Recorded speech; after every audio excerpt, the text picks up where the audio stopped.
Hi guys, I'm just another guy named James, and today I'm going to be talking about Marvel's first ever graphic novel. Now, before I actually get into explaining the story, I'm going to just give a quick explanation of what a graphic novel is, because people tend to use the term graphic novel interchangeably with the term trade paperback. Now, I'm going to explain what a trade paperback is. A trade paperback is a is a collection of a previously existing comic book story. So when I talked about Infinity Gauntlet, I used a trade paperback, which was a collection of the previously existing comics. Now, a graphic novel is an original story, and it's a fairly unique story that wouldn't really exist in any other way. But that's not really an official definition. Just think original singular story, and that's a graphic novel.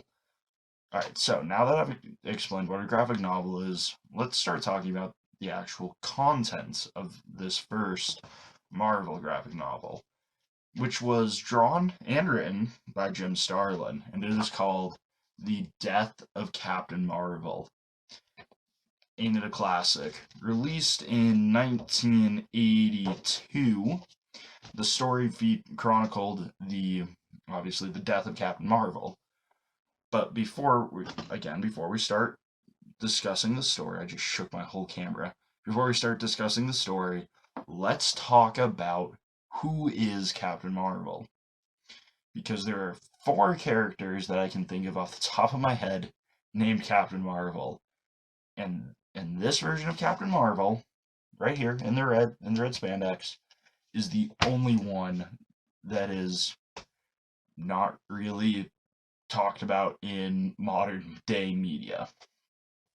So, the first Captain Marvel that was created was actually a DC Comics character, who is now commonly known as Shazam. The second Captain Marvel is this Captain Marvel, who again you've never heard of. The third Captain Marvel is Monica Rambeau. She's the girl from WandaVision. She's also commonly called Photon to differentiate her from the other two characters named Captain Marvel.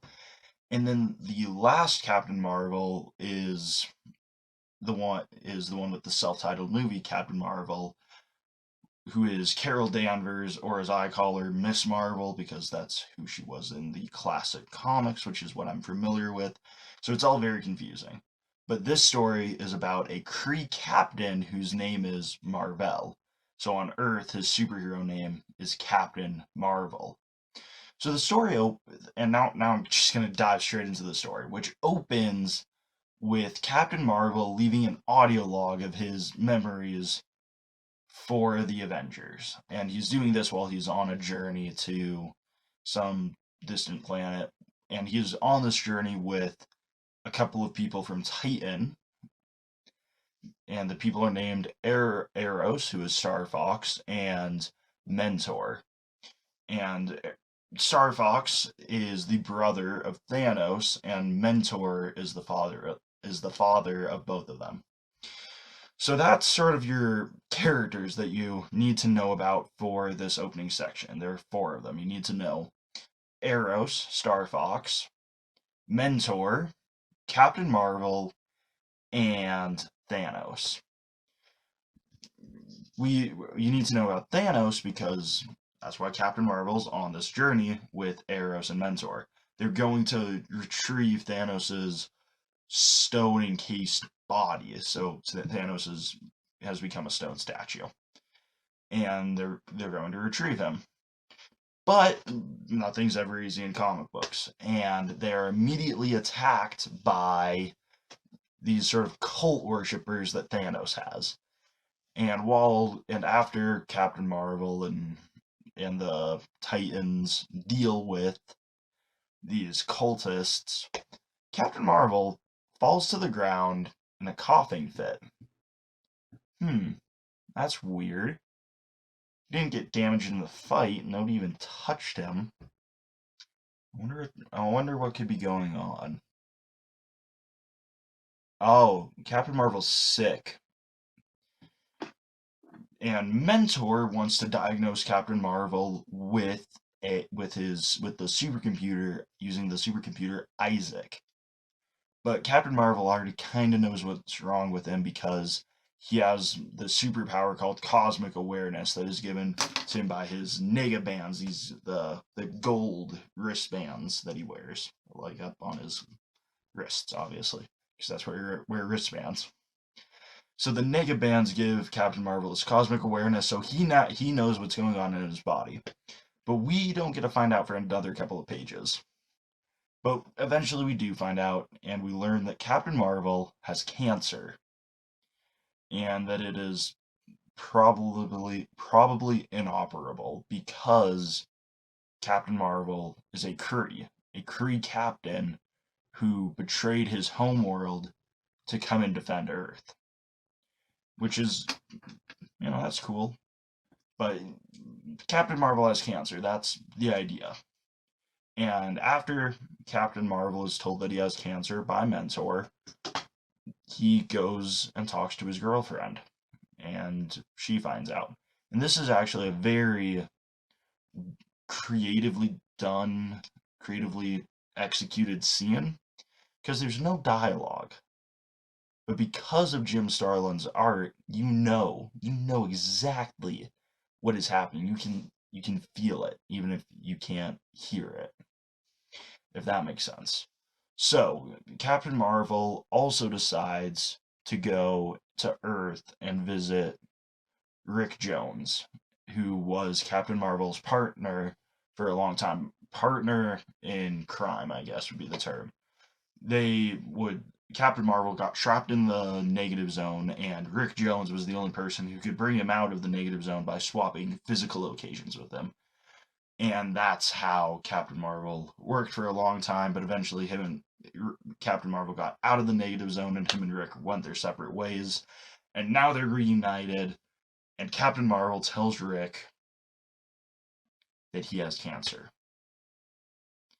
And Rick Jones doesn't react in the way you would first think. He reacts by screaming at Captain Marvel and making a fuss and saying, you need to try and get better. You need to do everything in your power to do so. But Captain Marvel has seemingly accepted his fate. Rick hasn't. He hasn't at all. He hasn't accepted the fate of Captain Marvel. So, what does Rick do? Naturally, he gets some of the greatest minds in the world together, the Avengers. He brings together Thor, whose secret identity is Dr. Donald Blake, the Beast, Vision, Wonder Man, Iron Man, Yellow Jacket, who is Hank Pym, and the Vision. And together they all try to work out a cure for Captain Marvel's cancer. But they can't. And eventually it's discovered that it's hopeless. There's no way it can work.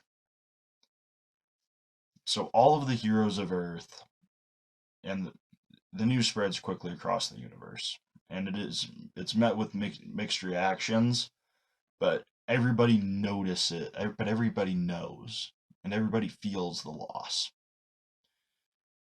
Now, soon, all of the heroes of Earth come to Titan, where Captain Marvel is being cared for. And Captain Marvel is now bedridden. He can't really get up and walk around anymore. He's bedridden, and the heroes of Earth come to visit him, and the first ones to go in and see him are Spider-Man, Thing, and Human Torch. Now, this is actually one of the best moments in the story. So I'm actually going to read it straight out of the graphic novel. Spider-Man is unable to be in the room and watch Captain Marvel dying. So he leaves, and after he leaves, the Beast comes up to him and says, "Spidey, are you all right?" Spider-Man replies, Yeah, sure. Just a little shaken. It's all just a bit too much. I mean, this can't be happening. Captain Marvel is one of us. He's a full-blown, card-carrying superhero. We die from bullets and bombs, not from something like cancer. It just, it just can't be. To which Beast responds, but I'm afraid it is. And Rick Jones then comes to visit Captain Marvel. Rick has finally accepted that Captain Marvel is dying, that his longtime friend is dying, and things happen. The next part of the story is interesting. A Skrull representative gives Captain Marvel a medal of honor, a Skrull medal, the Royal Skrull Medal of Valor. Remember, Captain Marvel is a Kree, and Kree and Skrulls are natural enemies, born into hating each other. And Captain Marvel is given the highest honor that a soldier can receive, not from his people, the Kree, but from his enemies, the Skrulls. And that's a good moment. But soon, everyone leaves. Captain Marvel, Rick, and Captain Marvel's girlfriend alone. And Captain Marvel falls into a coma.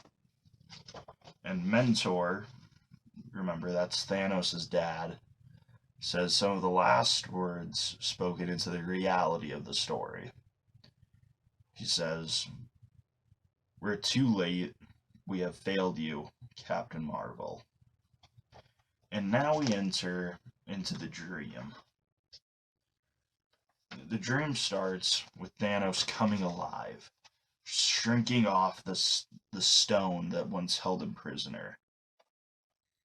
And he goes up to Captain Marvel's room and he breaks down his door and he says, for one such as you, death should not come gnawing like some vermin. For you, death should be a glorious event. So rise, Captain Marvel! And Captain Marvel is, of course, a bit weirded out by this and asks why. And Thanos responds, the great logic, because I am Thanos, who is death and the lover of death. And Captain Marvel and Thanos begin to fight. They fight in glorious combat. And the fight will not end. But eventually it does. Captain Marvel realizes that this is all an illusion. And that he finally can accept his fate. And soon Lady Death comes to Captain Marvel. And they share a kiss. And Captain Marvel's heart stops beating. And the story and their story ends with Thanos, Lady Death, and Captain Marvel walking away in a flash of light. And our story ends with the heroes of Earth gathered around Captain Marvel's dead body. And then you flip to the back cover and you see this image. You see the image of all of the heroes of Earth standing around the memorial for Captain Marvel. And that's how the story ends. I think a big point of this story, probably the best part of this story, comes from that interaction Spider-Man has, where he says, we're supposed to die, we're superheroes, we're supposed to die from bombs and bullets and things like that. Because that's how people think about superhero deaths, right? You think of the death of Superman, where Superman is stripped of his life in glorious combat. Nightfall, where Batman is broken physically and mentally before finally succumbing to Bane. And you think of all sorts of stories where the death of the hero is this epic final fight and it's this awesome conclusion. But that's not what Captain Marvel gets.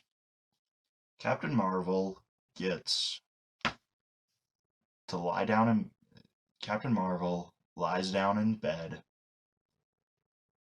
goes into a coma, and he never wakes up.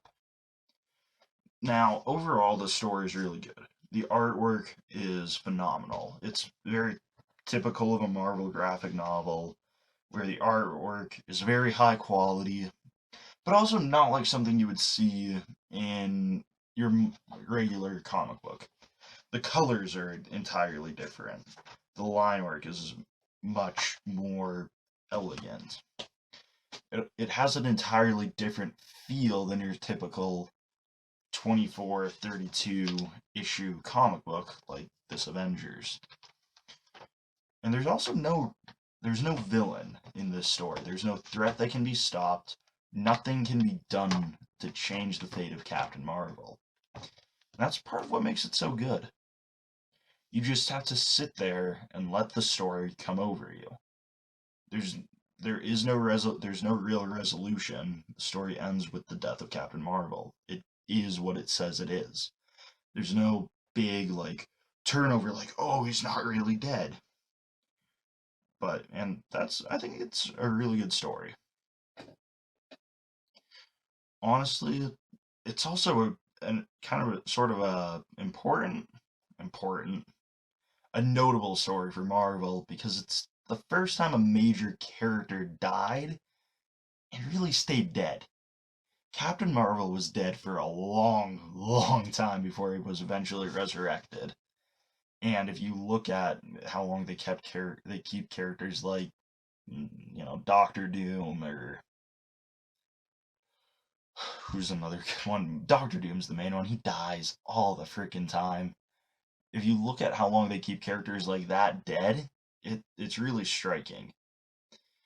And honestly, as the first Marvel graphic novel, I think it laid out a really strong footprint. And I would highly recommend you give this a read. I know I just basically explained the whole plot, but I kind of glossed over some stuff. The biggest thing being the artwork. The artwork's really good, and I probably didn't show very much of it. All right, so please try and give this a read. Find it at your local library. It's really good. But until next time, I'm just another guy named James, and I will see you guys next time. Thanks.